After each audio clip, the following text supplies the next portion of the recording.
Halo semuanya, langsung saja kita masuk ke pembahasan kita untuk exercise kalian yang keempat, yaitu soal 41 dan 42. Oke, kita masuk ke soal yang 41 terlebih dahulu. Baik, di sini ada PT Kenko Tech dan data keuangannya untuk tahun 2020. Oke, ini sudah ada datanya. Nah, yang ditanyakan adalah pertama, dolnya, berapa dolnya, kemudian apa yang akan terjadi jika terhadap EBIT jika salesnya meningkat 20%. Yang B, kita ditanyakan berapa DFL-nya, kemudian apa yang terjadi terhadap EPS, earnings per share, jika EBIT-nya meningkat sebesar 50%. Yang terakhir, berapa DCL-nya, kemudian apa yang akan terjadi terhadap si EPS jika sales meningkat sebesar 20%. Oke, langsung kita masuk ke pembahasannya. Paling pertama, biasakan untuk tulis diketahui dulu, agar untuk pengerjaannya akan lebih mudah. Jadi, nggak perlu bolak-balik lihat soal. Ya, jadi biasakan bikin diketahui dulu. Oke, volume penjualan di sini ada 5 juta unit. Harga jualnya Rp4.500 per unit. Berarti total penjualannya yaitu 5 juta unit dikalikan harga jual per piecesnya, yaitu 4.500. Dapatlah 22,5 M. Biaya variabelnya di sini 12,5 M. Biaya tetapnya 6 M. Bunganya 800 juta, pajak penghasilan 30%. Dividen untuk saham preferen 490 juta dan saham biasanya ada 5 juta lembar. Oke, kita diminta untuk menghitung DOL terlebih dahulu.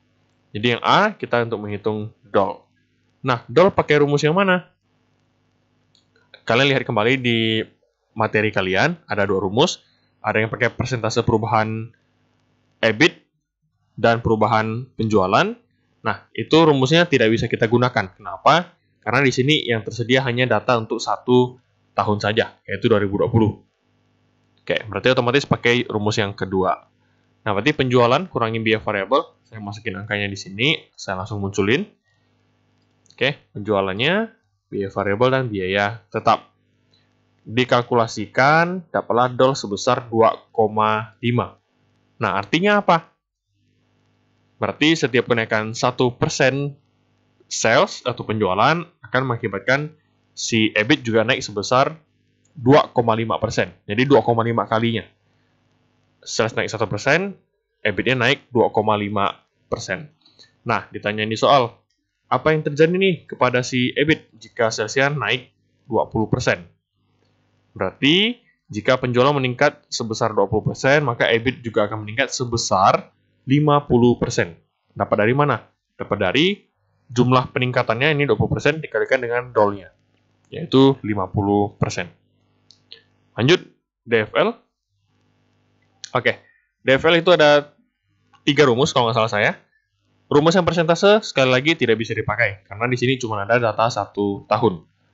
Nah, rumus yang kedua, itu EBIT dibagi EBIT dikurangi bunga. Sedangkan di sini ada bunga dan ada dividen juga. Ya, ada bunga, ada dividen juga. Berarti pakai rumus yang ketiga, yaitu EBIT dibagi EBIT dikurangi bunga dikurangi dividen dibagi 1 kurangi pajak. Baik, berarti EBIT-nya berapa nih? EBIT-nya adalah 4M. Dapat dari mana? Yaitu penjualan kurangi biaya variabel kurangi biaya tetap. Oke, berarti hasilnya itu EBIT. Earning before interest and tax. Nanti kita dapatin 4M, kemudian sini EBIT dikurangi bunganya itu 800 juta. Dikurangi dividen preferennya 490 juta. Kemudian 1 dikurangi T-nya itu 0,3 atau 30%. Oke. Kemudian kalian hitung, dikalkulasi hasilnya 1,6. Baik, berarti setiap kenaikan 1% EBIT menyebabkan EPS-nya naik 1,6% atau 1,6 kali dari si kenaikan EBIT-nya. Oke, Di soal ditanyakan apa yang terjadi terhadap EPS jika EBIT-nya naik 50%. Berarti jika EBIT meningkat 50%, maka EPS-nya meningkat sebesar 50% dikalikan 1,6 kalikan DFL-nya, yaitu 80%. Oke, berarti kalau EBIT-nya naik 50%, EPS-nya naiknya 80%. Kenaikannya sebesar peningkatan si EBIT dikalikan DFL-nya. Baik, lanjut. Yang DCL, sekali lagi tidak bisa pakai persentase, maka kita pakai rumus yang ini. Oke, di sini saya sajikan dua. Kalau di DCL kan ada yang rumus persentase, kemudian ada yang rumus hanya kurangi I. Nah, karena ini ada dividen, berarti kita pakai yang kurangi I, kemudian kurangi dividen lagi, rumusnya ini. Ataupun boleh pakai rumus yang DOL langsung dikalikan dengan DFL. Cukup pakai satu rumus aja. Nah, di sini saya kebetulan tampilkan dua. Jadi, biar kalian bisa ada perbandingan. Oke, saya munculin semua angkanya. Jangan tanya ya, Pak, angkanya muncul dari mana? Dasarnya mana? Lihat kembali di bagian yang diketahui ini. Oke, ini yang menjadi acuannya.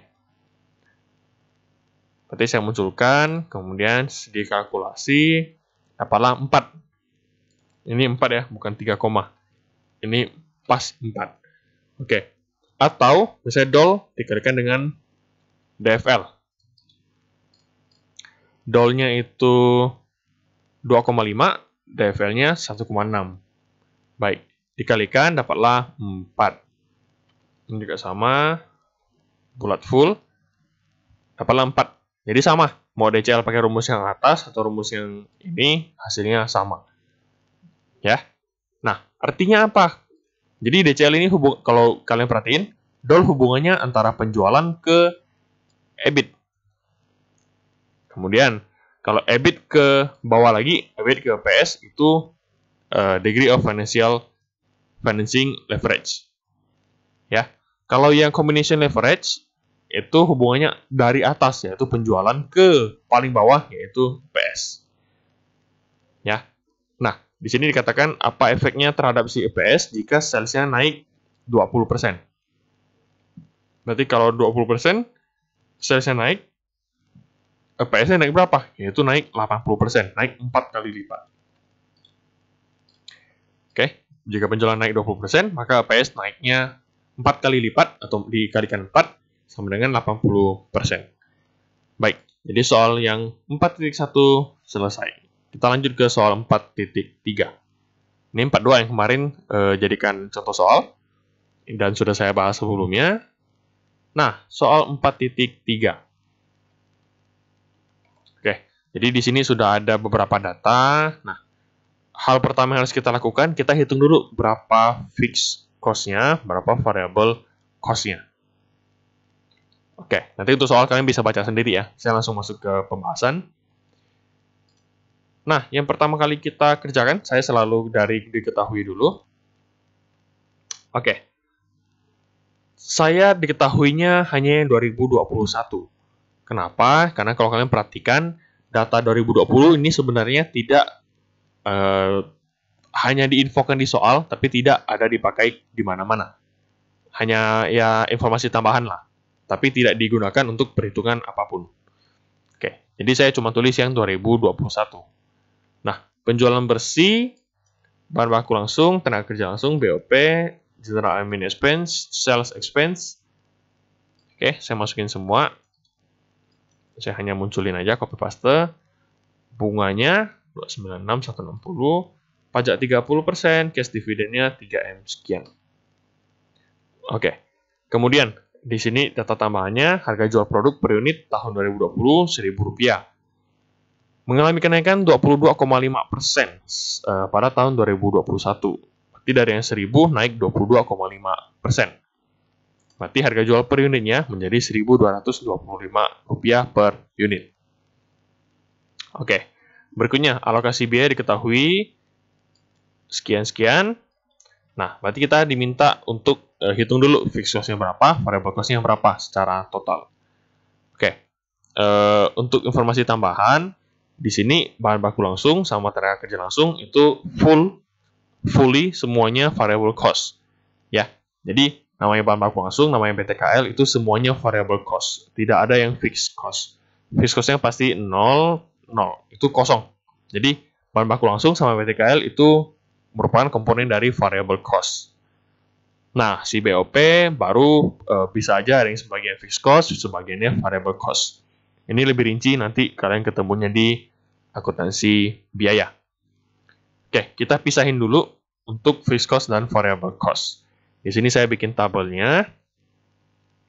Ya, jadi ada 5 biaya yang harus dipisah, variable cost dan fixed cost. Secara persentase 45, 62, 40. Saya munculin.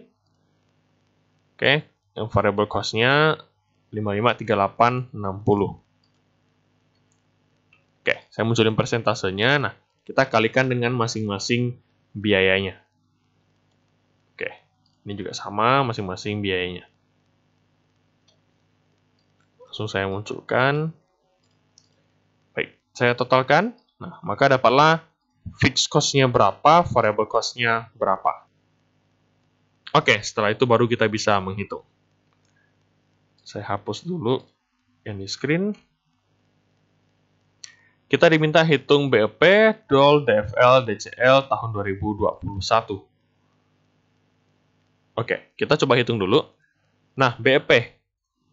Saya freeze dulu deh, biar lebih enak. Oke. Nah, untuk BEP, nah lihat kembali rumus BEP di materi yang ketiga. Oke, ini saya langsung munculin rumusnya. Fixed cost dibagi 1 kurangi variable cost dibagi sales. Saya langsung masukin semuanya. Fixed cost dapat dari sini, yang sudah kita hitung sebelumnya. Ya. 1 kurangi variable cost. Variable cost sini. Kemudian sales-nya itu yang di atas penjualan bersih. Oke, kalian kalkulasi, dapatlah BEP dalam jumlah rupiahnya itu 27,489 sekian miliar. Nah, dalam satuan unitnya berapa? Tinggal dibagi.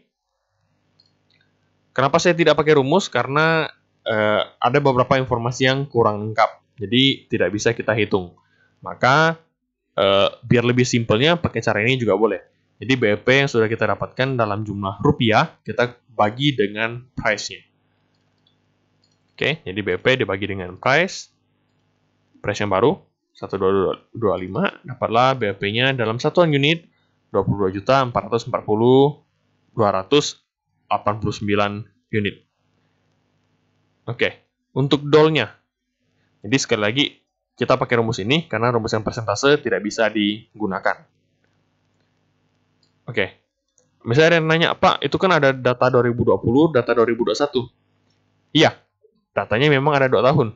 Cuman, kenaikan perubahan data ini tidak serta-merta karena kenaikan volume produksi. Oke, jadi kalau misalnya dia naiknya hanya karena hanya karena faktor volume produksi, quantity meningkat misalnya, bisa kita pakai persentase perubahan tersebut. Oke.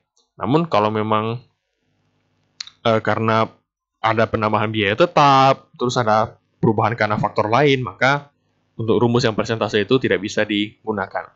Jadi kita masih sama, gunakan rumus yang ini. Penjualan kurangi biaya variabel dibagi dengan EBIT sebenarnya.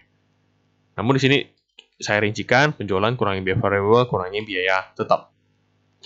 Oke, saya masukin angkanya. Tinggal kalian kalkulasi, dapatlah 2,53 untuk si DOL-nya. Nah, untuk DFL. Oke, untuk si DFL. Sebentar. Baik, saya lanjutkan. Tadi ada kendala teknis sedikit. Nah, saya ulangi sedikit. Berarti untuk si DOL-nya, kita sudah dapatkan hasil DOL sebesar 2,53. Oke, kemudian kita hitung untuk si DFL-nya. Nah, untuk si DFL, kita pakai rumus yang ada dividennya. Kenapa? Karena di soal ini diketahui ada dividen tunai. Maka kita pakai rumus yang ada dividennya. Kalau misalnya yang diketahui hanya beban bunga aja, berarti pakai EBIT dibagi EBIT dikurangi I atau bunga. Oke, saya langsung masukkan angkanya. Untuk si EBIT itu sendiri, dapatnya dari mana? Yaitu penjualan dikurangi dengan fixed cost dan variable cost. Jadi penjualan bersih kurangi fixed cost kurangi variable cost. Oke, saya munculkan EBIT kurangi bunga, dividennya 3M sekian. Kemudian dibagi 1 dikurangi 0,3. Baik. Lanjut dikalkulasi, maka dapatnya DFL 3,71. Nah, kita hitung DCL-nya, kita pakai cara yang simple.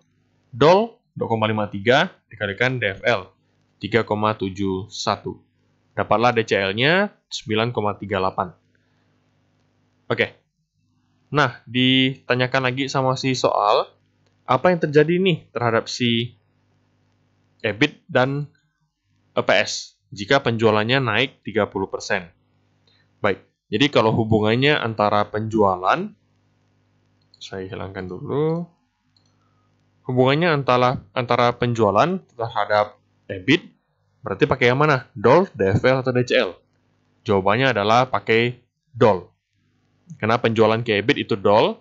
Ingat ya, kalau DFL itu EBIT ke EPS. Kalau EBIT ke EPS berarti DFL. Nah, kalau sales ke penjualan berarti kalau sales ke EPS berarti itu DCL. Nah, di sini ditanyakan ada dua nih, penjualan kepada EBIT dan penjualan kepada EPS. Berarti satunya pakai DOL, satunya pakai DCL. Oke. Nah, persentase kenaikan salesnya berapa? Yaitu di soal tadi 30%. Jadi 30% kalikan DOL-nya itu 2,53. Oke, kemudian yang EPS, kenaikan sales 30% dikalikan dengan DCL-nya. 9,38. Hasilnya itu 281,38%. Nah, ini artinya apa? Kalau yang di sisi EBIT, jika penjualan mengalami kenaikan 30%, maka mengakibatkan si EBIT juga naik. Nah, naiknya berapa persen? Yaitu 75,86%. Sedangkan kenaikan penjualan sebesar 30%, dampaknya ke EPS adalah EPS-nya naik nih, 281,38%. Cukup tinggi. Ya, cukup tinggi. Apakah artinya baik atau buruk? Semakin sensitif hubungannya semakin sensitif, maka terindikasi semakin kurang baik. Kenapa? Karena komponen lain itu sangat tergantung kepada sales. Jadi salesnya turun dikit aja, ujung-ujungnya EPS kamu itu sangat sensitif. Salesnya naik 30%, EPS-mu naik 281%. Bayangin kalau salesmu turun 30%, berarti EPS-mu langsung turun drastis seperti itu. Jadi sangat-sangat tergantung kepada sales. Maka hal seperti itu dikatakan kurang baik dari segi usaha. Oke, kita lanjut. Bagian B. Oke, B di tahun 2022 perusahaan melakukan rencananya mau ekspansi. Butuh dana 12M. 60%-nya dia pakai dia terbitin obligasi dengan bunga 13%. Berarti sisanya 40% diterbitin saham baru. Nah, ekspansi ini diperkirakan mampu meningkatkan volume penjualan sebesar 40%. Berarti volume penjualannya naik 40%. Harga jual per unit tidak berubah, biaya variabelnya naik secara proporsional, berarti 40% juga. Sedangkan biaya tetapnya meningkat 10%. Nah, ditanya DOL, DFL, DCL, dan BEP. Oke, kita kerjakan. Nah, berarti di bagian diketahuinya ini sudah berubah. Jadi 2021 ini saya copy dari yang di atas. Berarti ini datanya. Saya ambilnya biaya variabel sama biaya tetap. Jadi saya nggak ambil biaya ini lagi, saya ambilnya yang di bawah ini. Fixed cost dan variable cost, karena itu yang dipakai. Oke, kita lihat satu-satu. Tahun 2002. dikatakan, oke, modalnya 12, tambahan uangnya itu 12M, 60% dipenuhi pakai obligasi. Jadi kebutuhan dana 12M, terbitin obligasi berapa? Itu 60% ya, alias 7,2M, bunganya 60%, oke, bunganya itu 13%, rate-nya itu 13%, maka kalau namanya obligasi pasti ada yang namanya bunga. Oke, kita punya kewajiban untuk bayar bunga. Nah, beban bunganya berapa? Yaitu dikalikan aja jumlah obligasinya dengan persentase bunga. Dapatlah 936 juta. Berarti beban bunga kamu untuk 2022 bertambah 936 juta. Oke, lanjut. Berarti sisanya pakai saham. Berarti 4,8M ini dari saham. Oke. Tidak dikatakan berapa harganya atau berapa lembar, otomatis tidak bisa kita hitung ada berapa lembar. Ekspansi ini meningkatkan volume penjualan 40%, berarti volume kita atau si penjualan bersih naik 40%. Harga jual per unitnya tidak berubah, masih tetap 1225. Biaya variabelnya meningkat proporsional, berarti sama 40% juga. Biaya tetapnya naik 10%. Oke. Nah, berarti 2022 datanya berubah nih. Penjualannya naik 40%, ya, naik 40%. Variable cost-nya naik 40% juga. Biaya tetapnya naik 10%. Kemudian biaya bunganya ada tambahan nih karena kita terbitin obligasi. Pajaknya masih sama, dividen tunai masih sama, harga jual per unit masih sama. Kita diminta hitung DOL, DFL, DCL sama BEP. Oke, saya ganti dulu bagian yang di freeze.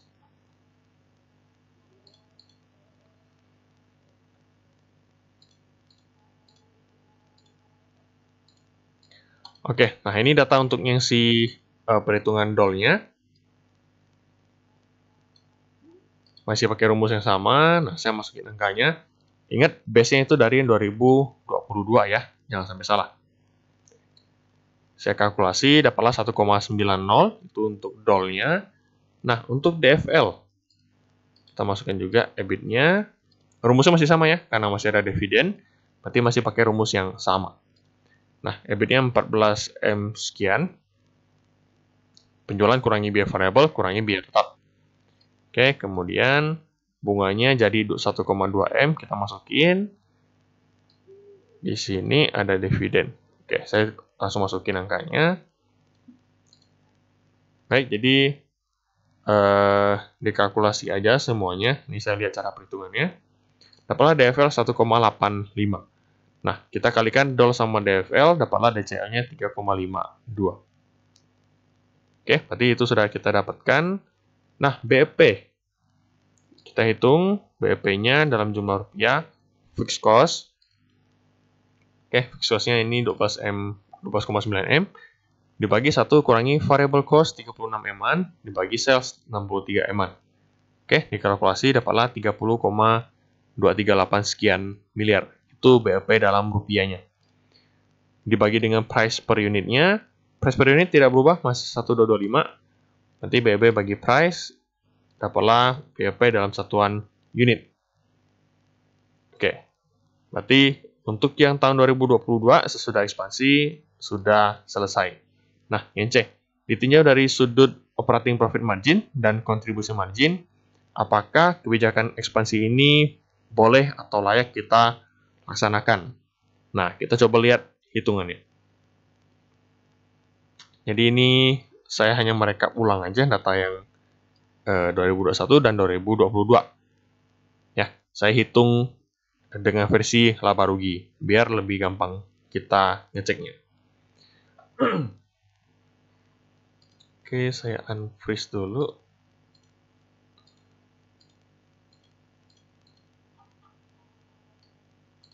Nah, ini sudah ada data laba ruginya. Kita diminta untuk menganalisa pakai OPM, Operating Profit Margin, dan Contribution Margin. Oke, 2021 berarti EBIT bagi net sales. EBIT dibagi net sales-nya. Oke, dapatlah 16,9%. Yang 2022 kita juga hitung EBIT dibagi dengan net sales-nya. Oke, dapatlah 22,44%. Dari segi OPM, setelah ekspansi makin gede nih OPM-nya. Berarti kan indikasinya positif atau bagus. Kontribusi margin, di sini sudah ada sih kontribusi marginnya, cuman kita sajikan dalam bentuk persen. Berarti si CM dibagikan dengan sales-nya. CM bagi sales, CM bagi sales. Oke. Nah, dari segi CM tidak ada perubahan. Ya, karena harga jual per unitnya masih sama, kemudian kenaikan biaya variabelnya juga sama, jadi ya presentasinya pasti sama. Oke, maka ditinjau dari sudut operating profit margin dan kontribusi margin, apakah kebijakan perusahaan untuk ekspansi dapat dibenarkan? Oke, jadi begini jawabannya. Ya, kalau dianalisa dari CM, maka ya sama aja, nggak ada perubahan. Cuman kalau kita analisanya dari OPM, maka dapat kita lihat rencana ekspansinya itu layak atau ada indikasi positif, boleh kita eksekusi, boleh kita laksanakan. Kenapa? Karena operating profit margin-nya itu lebih gede daripada sebelum ekspansi. Jadi 2022 lebih gede daripada yang 2021. Seperti itu. Oke, jadi begitu untuk pembahasan exercise kalian yang keempat. Semoga penjelasannya bisa dipahami dengan baik. Nah, misalnya ada perhitungan yang kalian bingung, silakan kalian tanyakan kepada saya. Karena ini pertemuan kita yang atau video perkuliahan yang terakhir sebelum UTS. Ya, jadi ada pertanyaan apapun kalian tanyakan, ada yang kurang jelas, silakan open untuk kalian tanyakan, boleh di grup, boleh personal, bebas.